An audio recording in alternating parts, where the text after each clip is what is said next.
even in a cheap place, which is, where I am, it's Mm. 15,000 a year just for my house. Yeah. Like Well, what that's is it? huge if you Mm. can. And then on top of that, my utilities would have to be another maybe 3,000 a year. Yeah, I'm That's a just. huge amount of money you can save, isn't it? Well, if you were here, the cheapest you can rent here, anywhere near here, is 350 a week. Exactly. Exactly. So Whereas at what's least, that? yeah, yeah. Mm. Well, what is it? 350 times 52. Yeah, 18,200. 18K. Yeah. Yeah. Wow. Like, Mm. so that's an enormous amount of money that you're Yeah, saving. it is. Yeah. Mm. Yeah, there's certainly, I mean, I have seen cheaper places, but the state of them was just Mm. too awful to contemplate for people. So, mm, I know. It's just a little bit the yeah. same here. I'm just lucky We where I really am. do need alternative housing systems. I really, yeah, would like to see small plots where particularly women can buy not a either on wheels or on skids type small home.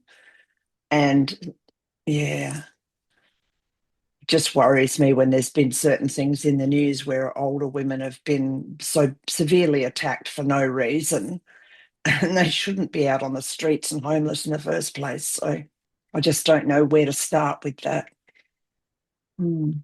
Mm, That's one of those thoughts that need pictures and mm, concepts, and mm, yeah. mm, Um, mm, mm. I know because at the moment, like there's a YouTuber I follow. So she'd be slight. I don't think she's 60 yet. Can't remember now. What did she said her age was? She's definitely either late 50s or around the 60 ish. And she's been in a caravan for the last, I can't remember what she said now, maybe 5 or 6 years, going around Australia. And part of that is just because of the unaffordability of housing. mhm, So she's sort of documenting it. But she was saying how, you do come across people where they're happy for you to put the caravan on a block. But on the mm, whole, you've got to be a bit sneaky with not that she said this is just me saying this. You've got to be a mm. bit sneaky because most of the time, living full time in a caravan on a block of land is illegal. That's right. Yeah. We're Unless you're a fortunate. direct dependent of the person and you're allowed to access the internal plumbing and House. things like Yeah. that. Yeah. And it's got Mm, to be, yeah, like you've actually got to be part of the household pretty much. So we could put a kid out there in a caravan mm. because they're, Yes. part of the family. But to have, Mm, just open up your land and say, hey, yeah, come on. I'll mm. just charge you, whatever they want to charge for Yeah. to rent a little spot, but you're just not allowed to do it. Yeah. Yeah. It's a real challenge. We're lucky, well, some people are lucky here because we're such a tiny town in a rural community and nobody really drives around all of the streets. There's a number of people who've relocated up here and have added caravans just because our larger families needed the cheaper housing, and we do have cheaper housing here. Um, but yeah, you wouldn't be able to do it in other places. I Mm. do see the tiny homes movement. People rent a section of land on a large property, but often it's really isolated. So there's no power, water, or sewage, so they have their own system set up. But obviously, it's enough away from the public that nobody really knows they're there. And they Yeah, are charging them rent so they can, I guess, get some form of rent assistance through if they're on benefits. But most of them are working, and a lot of them are working online and just, mm, yeah, mm, want to be away from things. So, mm, yeah.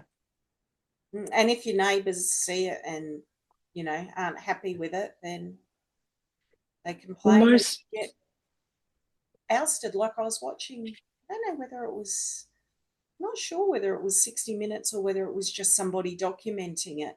But I was watching a thing, yeah, just reasonably recently, like in the last 12 months, where mm, these, they'd really set up the caravan, but they'd added some other structures to, just make the mm, caravan a bit bigger and everything. And yeah, neighbours complained and they weren't allowed to stay there anymore. yeah, I saw a couple of two or three women who had rented land on someone's property, or perhaps one of them owned it and the other two were renting Yep. for space, and they were evicted by the Yeah. council. And Yeah. And I it, just look and think, look, if that's how people want to live, what's wrong with it?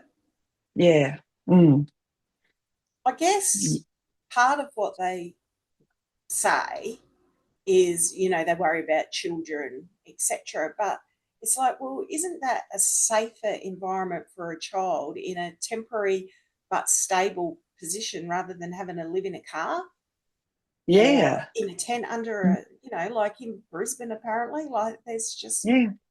heaps of people having to live under some of the What was bridges their and concern things. about children? That the children weren't being, Well, that's I it. don't It's know. that it's not Yeah, acceptable so you kick accommodations. them out so they're more vulnerable. Well, exactly. That's why I don't quite understand the with Thinking. some, with some of the legislation that we have. I don't completely understand the thinking behind it.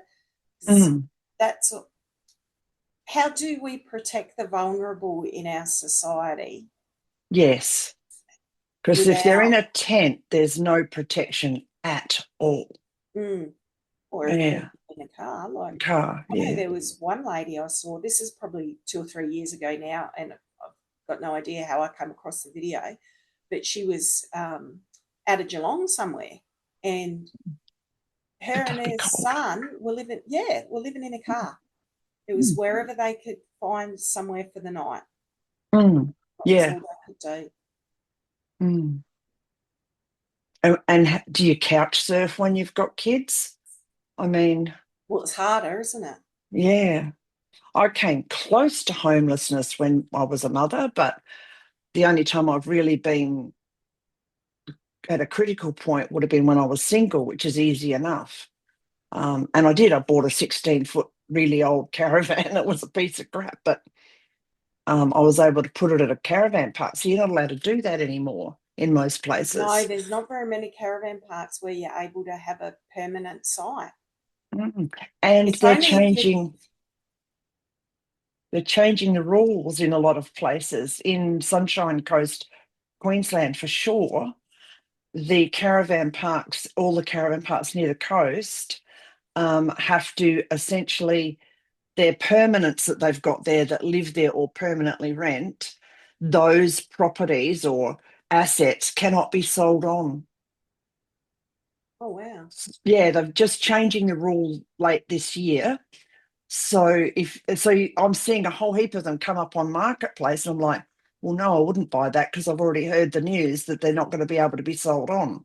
So that's why they're selling them now to get out.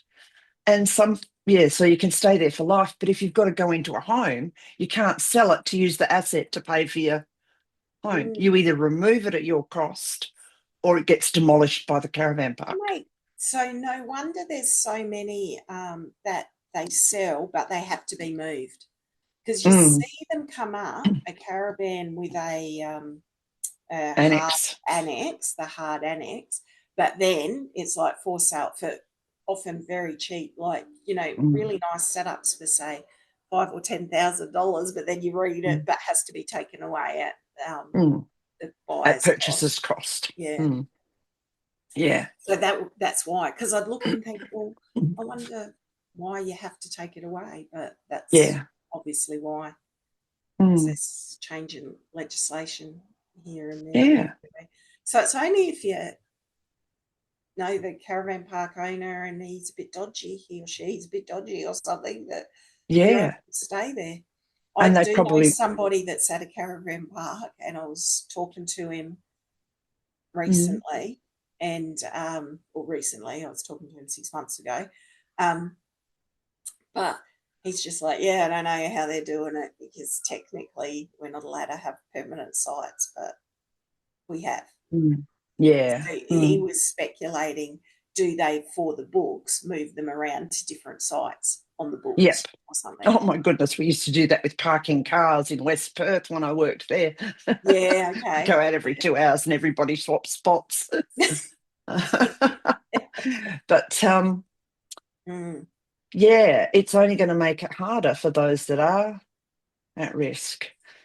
And I feel for those people because they've probably invested a reasonable amount to set their mm, places up. And yeah, so mm, mm, no, we need another avenue or another category of housing that needs to come mm. into play if we're going to fix the housing issue. Well, I don't So, understand why that one, as far as caravan parks and people wanting to live in a caravan park permanently, if the owner of the caravan park's happy and the person who's renting the site is happy, why is that an issue for the government? well, That one I just don't understand. the reality is we don't really own what we think we own. We may Mm, own the asset sitting on the ground. Councils, I guess, are like individuals. They have equity in the assets in their council area. And I guess the equity value is how it's seen is shifting. And if they can say, well, we've got this caravan park and it's only for tourists and it's always got a turnover and blah, blah, and it always looks nice, it ups the equity, perceived equity value. Um, so we're essentially competing against council's perceived value. And then you're looking at a state as well that's saying, oh, well, we've got these council areas and they're worth this, this, and this. So we can borrow against that or invest against that. So really, we're it's just not using, really about the what people want then. oh, no, no, Mm. no. Which in It's theory, that's what democracy is.